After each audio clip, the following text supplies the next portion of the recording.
Baik. Ustadz, ibu saya sudah beberapa tahun lalu tidak pernah akur sama suaminya. Berarti suaminya ibu bukan bapaknya. Iya, maksudnya bisa jadi jemaah. Saya tidak saling bicara. Bagaimana saya menasihatinya sebagai anak? Iya. Kalau kita melihat hubungan suami istri tidak bisa dilanjutkan, maka berpisah supaya nggak terus berbuat dosa. Istri hanya berbuat dosa sama suaminya, dia tidak melayani suaminya. Kalau memang kayaknya nggak bisa dilanjutkan pernikahan ini, ya sudah, bercerai. Tapi kalau masih bisa diperbaiki, silahkan diperbaiki. Jangan sampai hidup di bawah satu atap sebagai suami istri, mereka saling melakukan kemaksiatan. Suami tidak memberikan hak-hak istrinya, istri tidak memberikan hak-hak suaminya. Maka tugas ngomong sama ibu, ibu memang sudah nggak mau lagi sama suaminya. Antum ngomong baik-baik. Kadang-kala mereka itu perlu duduk merenung. Silahkan, ini berapa tahun sudah dikatakan? Sudah beberapa tahun. Artinya antum sebagai anak harus memperbaiki hubungan itu. Antum ngomong sama ibu, apa masalahnya? Ngomong sama suaminya ibu juga. Kadang-kala harus ada satu yang memulai untuk meminta maaf. Kalau antum melihat kayaknya memang salah satunya keras kepala, ya antum minta kepada yang lebih mengalah untuk memulai minta maaf. Kalau tidak, ya sudah, solusinya berpisah.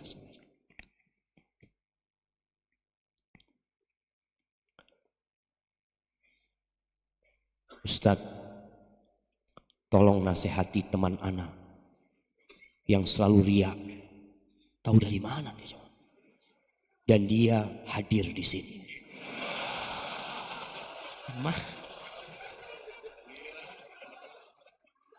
Apapun yang dia lakukan selalu ditulis status WA-nya. Semua amalan yang dia kerjakan selalu dia umumkan juga di status WA-nya. Kasihan dia Ustadz. Sering kami nasihatin tapi tidak sadar-sadar. Apa mungkin tunggu Ustadz yang menasihatin biar mempan dia? Jamaah,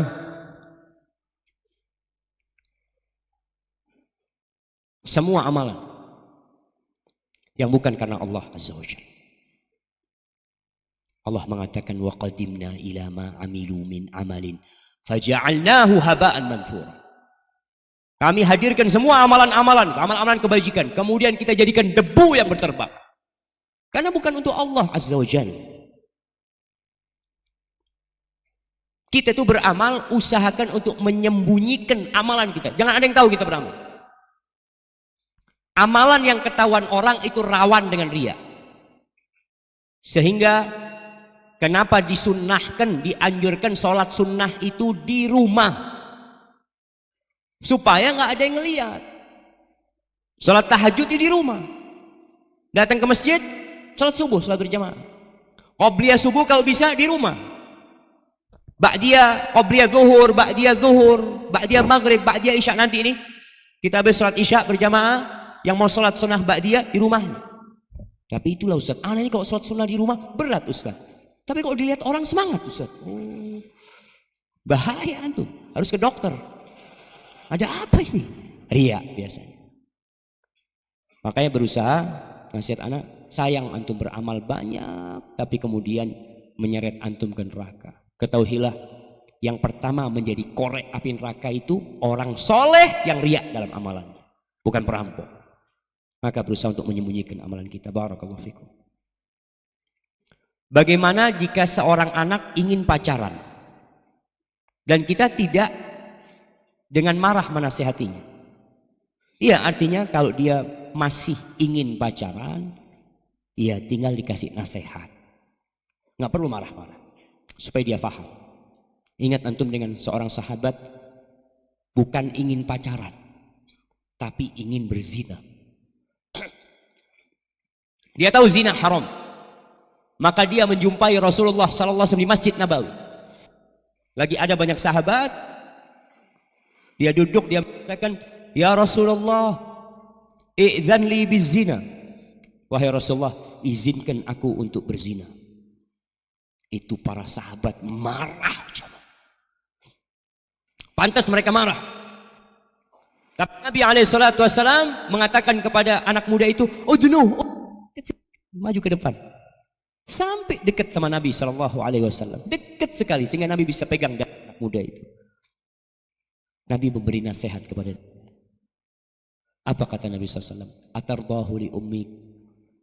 Engkau mau nggak ibumu dizinain sama orang? Ya nggak mau lah Nabi SAW. Tapi engkau mau nggak anakmu dizinain sama orang? Nggak mau Nabi SAW. Kakakmu, adikmu, ya nggak mau. Bibimu nggak mau. Kata Nabi SAW, orang juga nggak mau ibunya dizinain, anaknya dizinain. Engkau kalau berzina, engkau berzina sama anaknya orang, sama ibunya orang. Kalau engkau nggak mau ibumu dizinain, engkau jangan berzina.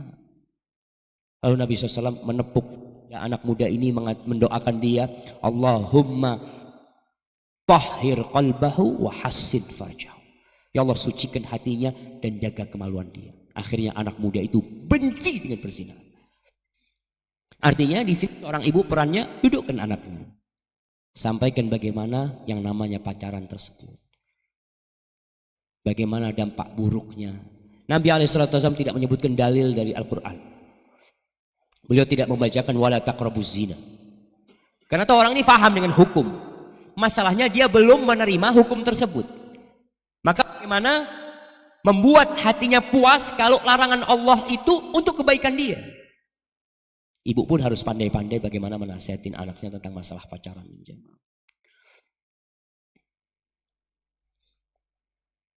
Nah, Assalamualaikum warahmatullahi wabarakatuh. Ustadz, bagaimana cara sangat ampuh di saat amarah sedang memuncak, dan sedangkan di saat kita marah saya maunya memukul atau menghina. Tadi kita udah bahas apa yang harus antum lakukan. Baca a'udzubillahi minasyaitonirrajim, diam. Kalau harus berbicara, zikir, ucapkan barakallahu fiik. Yang positif-positif kita lakukan. Kalau masih marah, tadi merubah posisi. Ustaz, Anas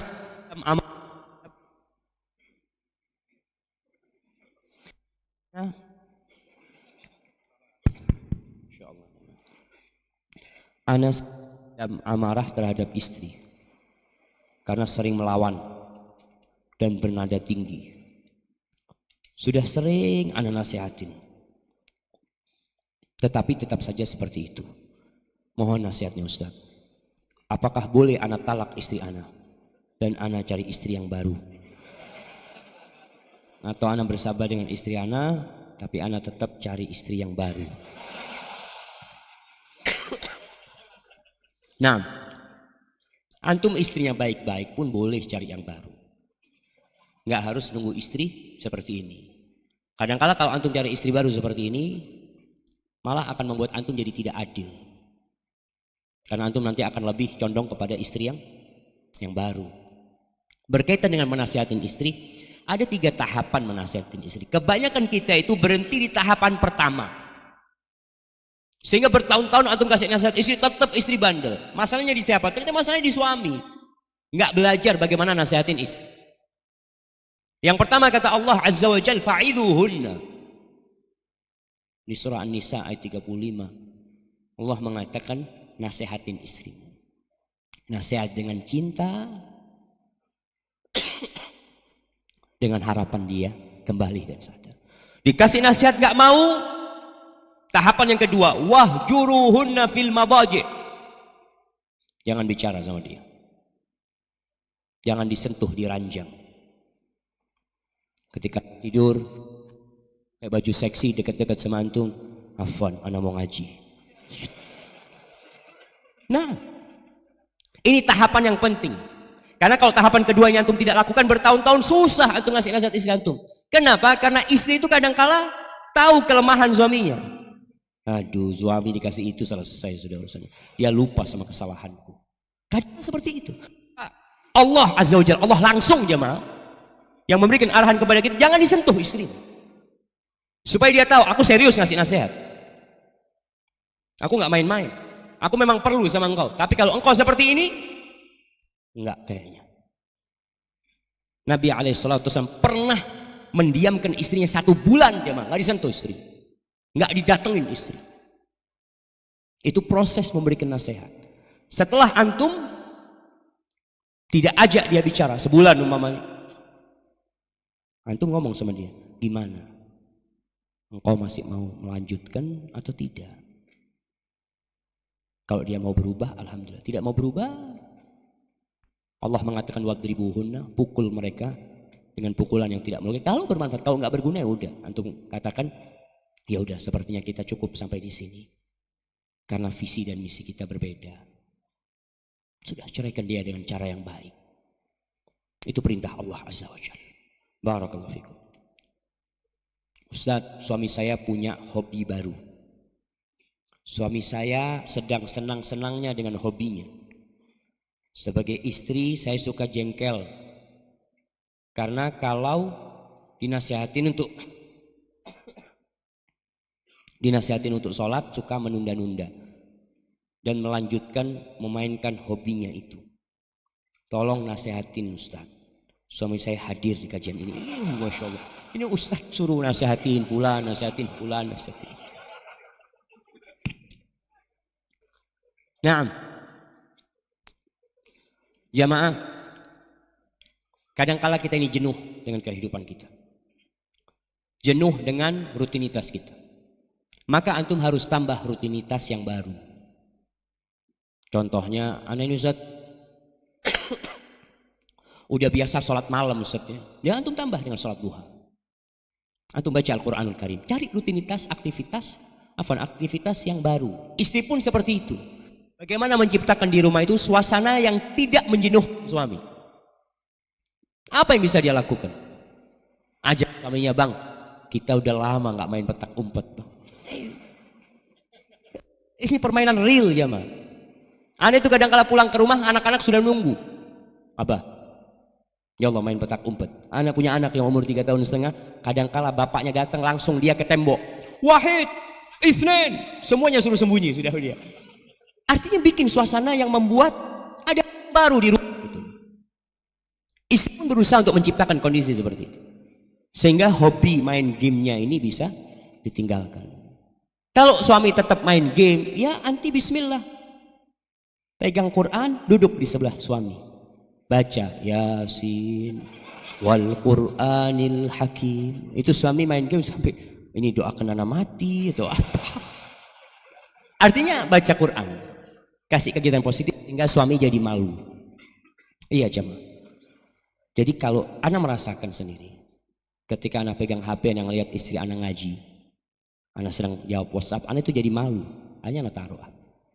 Kalau suami punya rasa malu. Kalau enggak ya sudah baca Quran terus. Semoga dapat hidayah suaminya. Suaminya akan hadir kan? Masya Allah. Mudah-mudahan dapat hidayah suaminya. Allahu Akbar. Allahumma inna nas'alukal jannah wa na'udzubika minan nar. Ustaz, bagaimana cara menasihatin orang tua yang suka emosi atau marah? Antum berusaha menjauhi sebab-sebab amarah orang tua. Kalau orang tua marah, antum diam. Berusaha antum untuk menahan emosi. Jangan menasihatin orang tua ketika orang tua marah. Cari waktu yang mungkin sedang santai. Antum ngobrol sama orang tua. Ayah, ada hadis yang bagus banget nih ayah. Apa hadisnya? Nih ayah, orang yang menahan emosi itu nanti bisa milih bidadari surga. Masya Allah. Bapak kayaknya mau sama yang ini. Masya Allah. Artinya kita sampaikan ya hal-hal yang indah yang membuat orang itu jadi tertarik untuk menahan emosinya. Penghuni surga itu nggak perlu ngasih nasihat, ayah. Mohon maaf saya ya. Anak sebagai anak, anak melihat bapak ini kok kayaknya kurang benar sih. Jangan kayak gitu kasih nasihat orang tua. Nggak seperti itu ngasih nasihat orang tua. Artinya beda lah. Kita berusaha untuk menampilkan yang indah-indah buat orang tua kita supaya dia tertarik.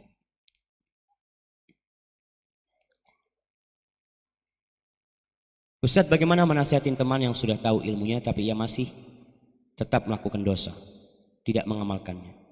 Apa yang harus kita lakukan? Jamaah, innan nafsal ammaratun bisu. Nafsu itu memerintahkan kita untuk melakukan keburukan. Kadangkala kita tahu hukumnya tapi masih lemah. Kata Ibnul Qayyim, kesempurnaan seseorang itu dengan dua hal. Ilmun yubassiruhu wa yahdi. Ilmu yang menerangi jalan dia, menunjukin jalan kebenaran. Yang kedua, kemampuan untuk mengamalkan kebenaran tersebut. Banyak di antara kita yang ilmunya cukup, tapi kemauannya yang lemah. Maka di sini antum perlu menumbuhkan kemauan tersebut. Dengan cara apa? Ya, dengan cara mengetahui fadilah-fadilah sebuah amalan. Dengan cara mengenal Allah Azza wa Jalla dan ancaman. Sehingga membuat sebagian orang jadi takut untuk berbuat dosa karena dia tahu ancamannya ini begitu dahsyatnya. Maka itu yang perlu kita tanamkan kepada diri teman kita. Jadi nggak perlu antum ngomong antum itu punya ilmunya tapi masih maksiat. Ini penyakitnya. Bagaimana dia meninggalkan itu? Kita tanamkan kepada dia keutamaan-keutamaan. Nih loh antum lihat nih. Ternyata surga Allah itu indah sekali. Antum tahu dengan firman Allah, walakum fiha ma tad'un. Bagi kalian semua yang diinginkan. Sampai diceritakan Ibnu Katsir dalam kitab tafsirnya. Nanti penghuni surga itu duduk-duduk jamaah, lagi ngobrol berhadapan-hadapan, datang awan jamaah. Antum sampaikan kepada teman antum. Awan itu datang kemudian bertanya kepada orang-orang penghuni surga. Kalian ingin hujan apa? Allahu Akbar. Minta hujan ini, hujan macam-macam orang itu jemaah. Dikasih. Sampai sebagian mengatakan amtirina kawa'iba atroba. Turunkan hujan bidadari, mau hujan bidadari. Dikasih bidadari jemaah. Ketika antum ingat dengan itu, antum akan, ya Allah, anak akan tahan mata anak, akan tahan kemaluan anak. Sebentar lagi anak mati. Maka dengan cara seperti itu tadi menumbuhkan dalam hati kita keimanan dengan janji-janji Allah. Baik janji-janji kebaikan atau ancaman-ancaman buat orang yang melakukan kemaksiatan. Barakallahu fikum. Ustaz, apa hukumnya gaji yang setiap bulan saya terima? Padahal ana tahu bahwa pendapatan perusahaan hampir seluruhnya dari bunga bank deposit perusahaan. Apakah gaji yang ana terima itu termasuk riba?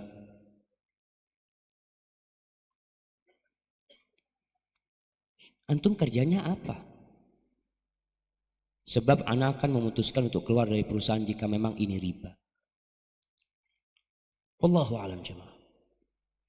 Kalau memang perusahaan itu nggak punya kerjaan, kerjaannya cuma naruh duit, kemudian bagi-bagi duit sama antum, duit riba yang antum tinggalin. Maka antum lihat perusahaan antum itu perusahaan apa sebenarnya. Dan mungkin antum bisa tanyakan kepada ustadz yang lebih berkompeten dalam masalah ini, Ustadz Irwandi umpamanya. Hati-hati urusan riba, jangan.